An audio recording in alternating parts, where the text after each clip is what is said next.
Welcome to cocaine. இன்றைக்கி நம்ம ரொம்பவே சூப்பரான டேஸ்டியான மசாலா சாதம் தான் செய்ய போகிறோம். இந்த சாதத்துக்கு நம்ம மிளகாத்தூள் அது மாதிரி எந்த மசாலாவும் சேர்க்காமல் ஃப்ரெஷ்ஷாக மசாலா ரெடி பண்ணி செய்ய போகிறோம்.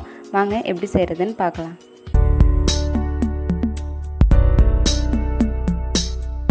ஃபஸ்ட்டு இப்போ நம்ம மசாலா ரெடி பண்ணிடலாம். அதுக்கு நான் ஒரு பேன் எடுத்திருக்கேன். அதில் 1 டீஸ்பூன் முழு மல்லி எடுத்திருக்கேன். காரத்துக்கு 5 பட்டை மிளகாய் எடுத்திருக்கேன். நீங்கள் இன்னும் காரம் அதிகமாக சாப்பிடுவீங்கன்னா அதுக்கேற்றாப்புல கூட்டவோ குறைக்கவோ செஞ்சுக்கலாம். 1 டீஸ்பூன் உளுத்தம்பருப்பு, நீங்கள் கருப்பு உளுந்து இருந்தாலும் எடுத்துக்கோங்க, நல்லது தான். அது இதை விட 1 டீஸ்பூன் கடலைப்பருப்பு. இப்போது இது எல்லாத்தையும் நம்ம நல்லா வறுத்து எடுத்துக்கலாம். ரொம்ப கருகிடாமல் ஒரு பொன்னிறமாக வரணும், எல்லாமே ஒரு கோல்டன் கலரில் அந்த அளவுக்கு வந்தால் போதும். பொன்னிறமாக நல்லா மாறி வந்துச்சு. இப்போது இதில் 1/2 கப் அளவு தேங்காய் துருவல் சேர்த்து இதோடு சேர்த்து வதக்கிக்கலாம். நல்லா ரொம்ப வதக்கிடாதீங்க, அப்புறம் தேங்காயோட ஸ்மெல் வரும், எண்ணெய் ஸ்மெல்லு. அதனால் ஓரளவுக்கு செவந்து வர அளவுக்கு வதக்கினா போதும். இந்த பதத்துக்கு நீங்கள் வதக்கினாலே போதும். இப்போ இதை ஆஃப் பண்ணிவிட்டு நல்லா ஆற வச்சு எடுத்துக்கலாம். ஆறின பிறகு இதை ஒரு மிக்ஸி ஜாருக்கு மாற்றிட்டு தண்ணி ஊற்றாமல் கொஞ்சம் கொரப்பாக பொடி மாதிரி அரைச்சி எடுத்துக்கலாம்.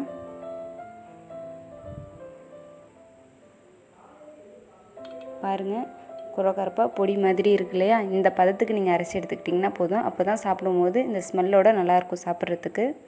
இப்போ நம்ம சாதம் செய்ய ஆரம்பிச்சிடலாம். அதுக்கு நான் ஒரு குக்கர் எடுத்திருக்கேன். இதில் தேவையான அளவு குக்கிங் ஆயில் சேர்த்துக்கலாம். எண்ணெய் சேர்த்த பிறகு 1 டீஸ்பூன் நெய் சேர்த்துக்கலாம். அதில் நெய் உங்களுக்கு ஆப்ஷனல் தான், உங்களுக்கு வேணும் அப்படின்னா சேர்த்துக்கோங்க, இல்லை அப்படின்னா அதை ஸ்கிப் பண்ணிடலாம். இப்போ எண்ணெயும் நெய்யும் நல்லா காஞ்ச பிறகு ஒரு பிரியாணி இலை எடுத்து வச்சுருக்கேன், அதை இதோடு சேர்த்துக்கிறேன். 1/2 டீஸ்பூன் சோம்பு சேர்த்து ரெண்டுத்தையும் நல்லா பொரிய விட்டுறலாம். ரெண்டும் நல்லா பொரிஞ்சிருச்சு. இப்போ இதில் நான் ஒரு மீடியம் சைஸ் பெரிய வெங்காயத்தை சின்ன சின்னதாக கட் பண்ணி எடுத்து வச்சுருக்கேன். அதை இதோடு சேர்த்து நல்லா வதக்கிக்கலாம். நல்லா வதக்கி விட்டுருங்க. வெங்காயம் கண்ணாடி பதத்துக்கு வரணும், அந்த அளவுக்கு நல்லா வதக்கிக்கலாம். நல்லா வதங்கி வந்துருச்சு, உங்களுக்கு பார்த்தாலே தெரியும். 3 பச்சை மிளகாய், 1 கொத்து கருவேப்பிலை இதோடு சேர்த்து நல்லா வதக்கிக்கலாம். நல்லா வதங்கிருச்சு. ஒரு மீடியம் சைஸ் தக்காளியை சின்ன சின்னதாக கட் பண்ணி எடுத்து வச்சுருக்கேன், அதையும் இதோடு சேர்த்து நல்லா வதக்கிக்கலாம். எல்லாம் சேர்ந்து வதங்கும் போது உங்களுக்கு எண்ணெய் பிரிஞ்சு வரணும், அந்த ஸ்டேஜ் வரைக்கும் நல்லா வதக்கிக்கிட்டே இருக்கணும். அப்போ தான் சாதம் உங்களுக்கு நல்லாயிருக்கும் சாப்பிடும்போது. இப்போ இதில் 1 டீஸ்பூன் இஞ்சி பூண்டு பேஸ்ட்டு சேர்த்துக்கலாம். தேவையான அளவு உப்பு சேர்த்து நல்லா கலந்து விட்டுறலாம். குக்கரில் பிரியாணி செய்கிறீங்க, வெஜிடபிள் ரைஸ் செய்கிறீங்க, அது மாதிரி செய்யும்போது ஒரு கல் உப்பு அதிகமாக இருக்கிற மாதிரி பார்த்துக்கோங்க. அப்போ தான் சாதம்லாம் சேர்த்துட்டு லாஸ்ட்டாக சாப்பிட்ற பதத்துக்கு வரும்போது உப்பு உங்களுக்கு கரெக்டாக இருக்கும். இப்போ இதில் 1/2 டீஸ்பூன் மஞ்சள்தூள் சேர்த்து நல்லா கலந்து விட்டுறலாம். நான் 2 கப் அரிசி எடுத்து வச்சுருக்கேன். இதோட அளவு 200 கிராம். இதை 1/2 hour ஊற வச்சு எடுத்து வச்சுருக்கேன். இப்போ தண்ணியை ஃபுல்லாக வடிச்சிட்டு நம்ம அரிசியை சேர்த்துடலாம். எல்லா அரிசியும் சேர்த்தாச்சு. இப்போ இதை நம்ம நல்லா கலந்து விட்டுறலாம்.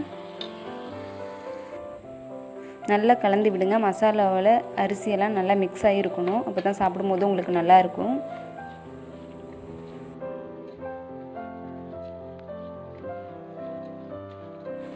இதை இப்போ நல்லா கலந்து விட்டாச்சு. நம்ம ஃப்ரெஷ்ஷாக மசாலா அரைச்சி வச்சுருக்கோம் இல்லையா? இப்போ அதை இதோடு சேர்த்து நல்லா கலந்து விட்டுறலாம். எல்லா மசாலாவுமே சேர்த்துருங்க, அப்போ தான் நல்லாயிருக்கும். நான் கர்நாடகா பொன்னி 2 கப் எடுத்திருக்கேன். அந்த 2 கப் அரிசிக்கு 4 கப் தண்ணி சரியான அளவு. நீங்கள் பாஸ்மதி அரிசி எடுத்துக்கிறீங்க அப்படின்னா 1 கப் அரிசிக்கு 1 கப் தண்ணி சரியான அளவு. பாஸ்மதி அரிசிக்கு 1 விசில் போதுமான அளவு. மற்ற அரிசி எதுவும் யூஸ் பண்ணுறீங்க அப்படின்னா அதுக்கு 2 விசில் விட்டு எடுத்துக்கோங்க. இப்போ இதில் நம்ம தண்ணி ஊற்றி நல்லா கொதிக்க வச்சிடலாம்.